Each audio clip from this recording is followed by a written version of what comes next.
In sub-rule 1, by inserting immediately after the word shirt, the words cravat and flaps.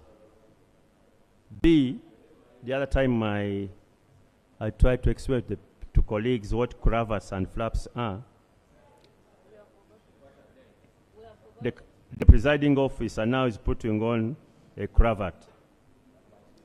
The flaps are those which they are distinct from the cravat. B, by deleting sub-rule 2, 3, 4, and 5.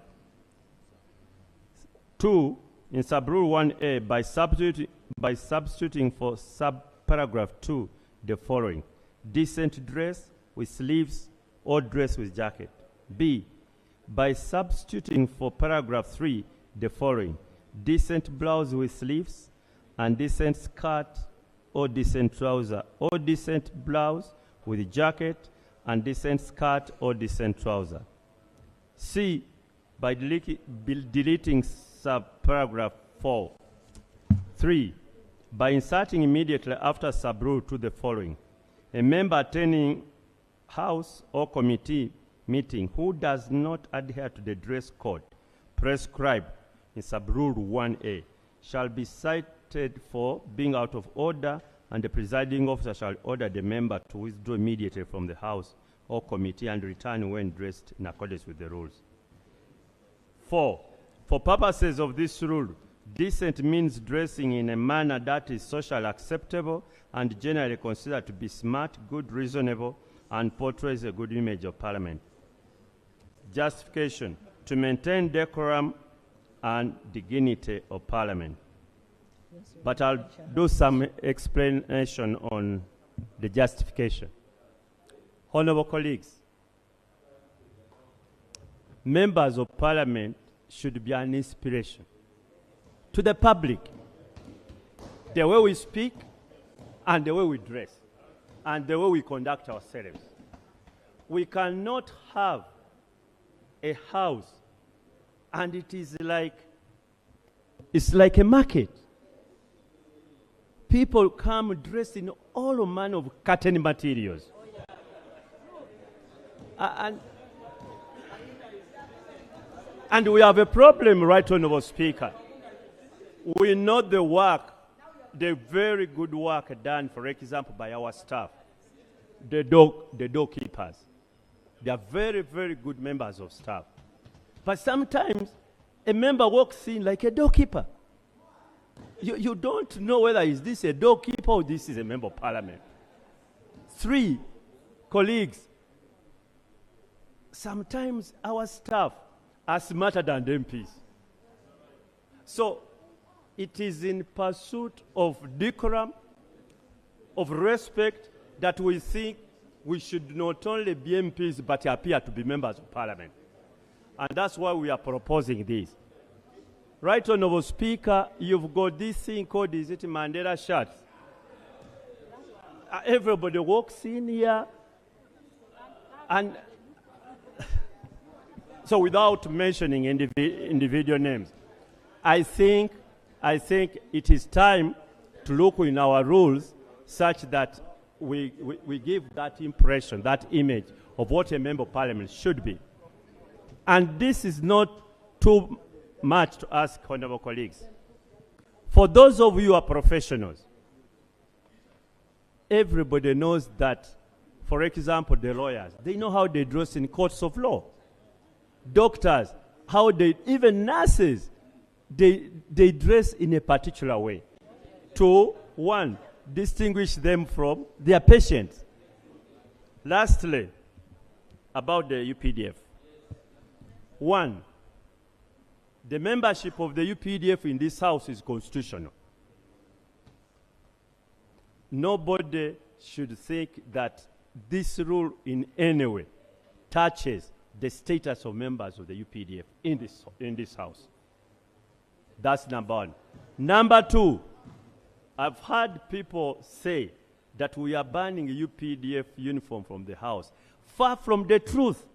No person in his sane, sound mind can do that, because certainly it will be unconstitutional. However, Just look at the member of the UPDF currently seated in this house. Extremely smart. Just look at them. They're extremely smart.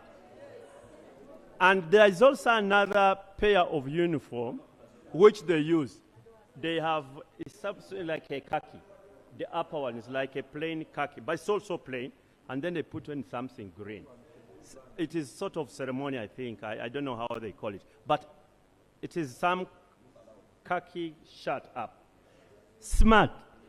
And in any case, the UPD officers here should be identified sometimes by their own ranks. So they cannot come here dressed in civilian uniform.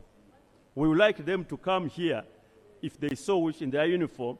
Then I can say Kano Nekesa, I can say General Mujira, because their ranks are on their shoulders and they can only be in uniform. However, we have one exception, which we are proposing, that our UPDF officer should not put combat uniform when they are in the house. They must door. Why?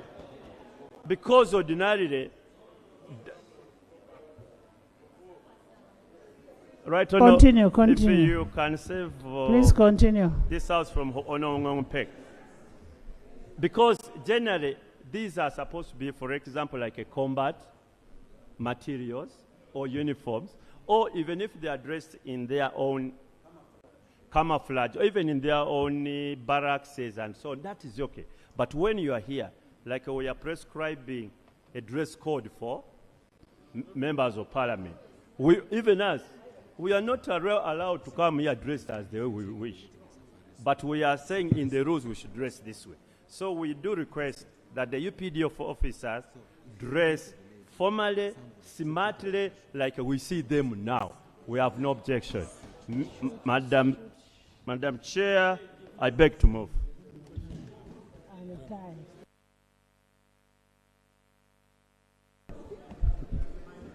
No, there's a minority. There's a minority. Minority. Thank you, Chair. Honorable, can I first ask a question before you hear the minority?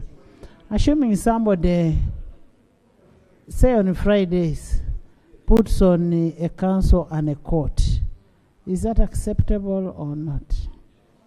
Right, Honourable Speaker, since we released this report, we have had a number of interactions with the colleagues. And one issue that has been pertinent is about the council. And a court. The council. And we sort of have a consensus that on that one we are going to concede. A council and a court. Yes, and a court. Yes. And a court. On that one we are ready to concede.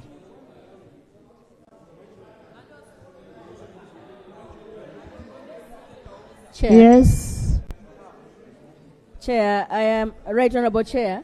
I'm Yes. happy to hear my chairman saying he's intending to concede on that, because it was a matter before the committee and there was a bit of disagreement. So I disagree with the removal of kanzu and jacket. That one I disagree. I But- propose that we remove the military attire, and the argument is clear.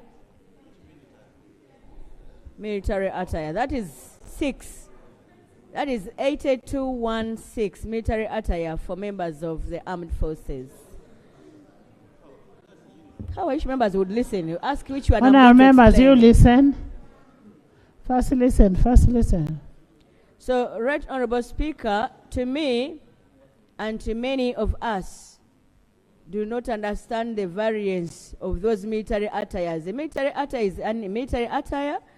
To us, this is a civilian space. Military attires are very intimidative. Actually, the pips my colleague is arguing for, that's important that we get to see the pips. Actually, that intimidates people more. When you hear someone is a general, you may kind of subdue some people because of the pips. So my argument is, Right Honourable Chair, that military attires should not be a space for Parliament.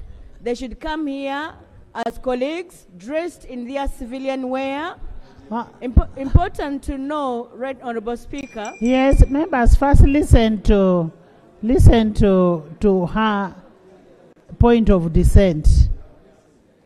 We are listening to the point of dissent. Right Honorable Speaker, we all come from different professions. You know, even lawyers have a style of wearing. They're not going to come with their clothing here as lawyers. And doctors have their style. So we recognize that we all come from different professions. And as we enter Parliament, we leave our professions out and we enter Parliament as representatives of people. So I recommend that military attire be removed for both men and women. I recommend that we should insert on the female wear, we insert hijab as an acceptable wear for women members of Parliament and leave on kanzu and coat. What hijab is what you're putting on? Yes, we have not said you are removing that, Hajat. Right Honorable Speaker, a hijab is not in our rules as of now, and a hijab is surviving. So we are inserting How I a wish hijab. the love master would listen. And Right Honorable Speaker, a hijab currently is surviving on allowance of traditional wear, okay? Now, when you delete traditional wear, a hijab will have no room. So unless we leave there traditional wear, or we insert hijab as an acceptable wear for Muslim women in this Parliament. Hajat, one we've accepted, we insert a council with a court. Okay? Then the hijab. Madam Chair. Madam Chair. Wait, order of members. I just want to make a clarification. We have a hijab for religious aspect. We have a council with a trouser inside. Don't come without a trouser. And a coat. Yes? Wait. Right Honorable Speaker, as you deliberate on this issue of councils, we need to specify that there should be a long trouser inside the council. Because it has happened here before. I don't want to go into detail.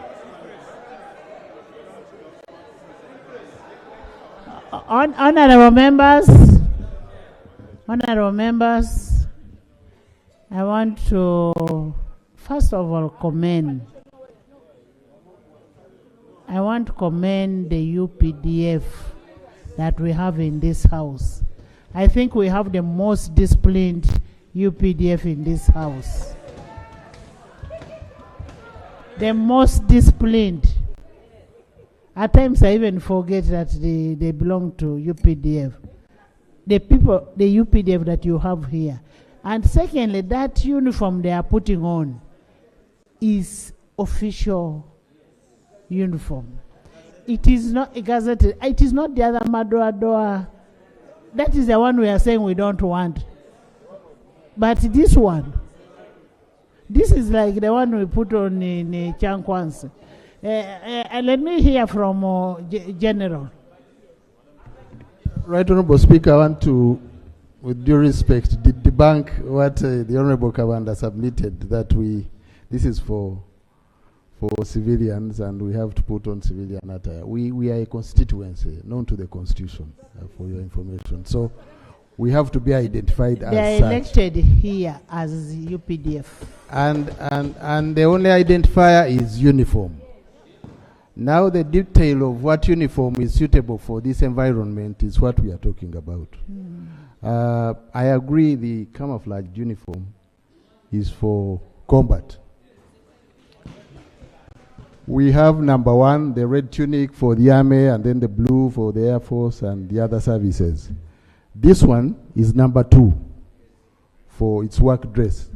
So maybe if the committee agrees and Parliament agrees, we can approve number two for purposes of Parliament. Thank you. Thank you, And Daudi. we have no objection at all. Thank you.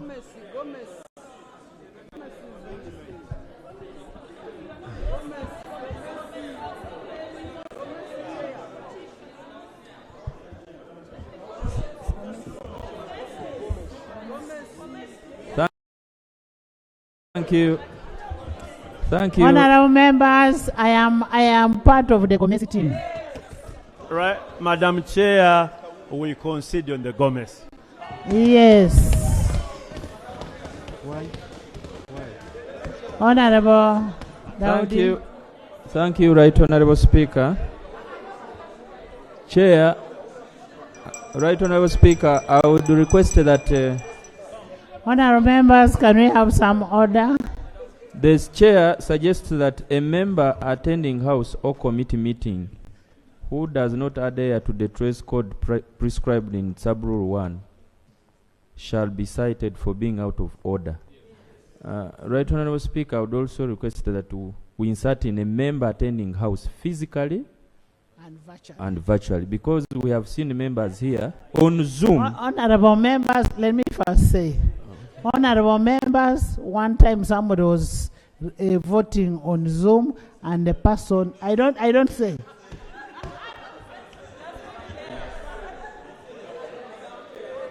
Honorable Chair, I concede to the Honorable Kabanda's Thank amendment. you. Yes, Honorable Ronne. Honorable Ronne. Thank you, Madam Chair. Madam Chair, this parliament is in Africa. Madam Chair, I'm one of the people who respect African culture. Madam Chair, it will be unfair. The UPDF have been accepted. The other side has been accepted. Then you chase away the African way, and I'm smart. People like Macho, very smart in the African way. People like that man, very smart in the African way. So I request African way to be accepted. Thank you so much, Madam Chair. Let me first have a Bualu. Okay. Right Honorable Speaker, I wanted to inform Honorable Orone that African wear is not defined. You can even bring here a back cross, which we call Orubugo. So, I have never seen you in a back cross. I think we should not accept that, right, Honorable Speaker. Asuman, Honorable Asuman, go back where you're sitting. Go back. Go back. Madam Speaker. Yes, Honorable. Madam Speaker, we have seen members walk into this house just because of the African wear or traditional wear. Like Some of them walk into this house with blouses. That's because it is traditional wear. Madam Speaker, I want to implore our members that the chairman of the committee has done a commendable job. And these people want to hide, putting on is it kaunda, is it what? That must be banned. Let me conclude. No. Madam Speaker, just like the chairman said, order, you will be thrown out. Anifa. Just like the chairman said, we must inspire people out there who are watching us. Before I came to this parliament, I used to watch the likes of Abudu Katuntu, the likes of Okupa, the likes of Okule Park, the likes of what, how they dress. I started dressing like that. Madam Speaker, we must inspire people who are out there. If you don't want to put on a suit like this, you go back to Utoroma wear. But we must put on suits. Madam Speaker,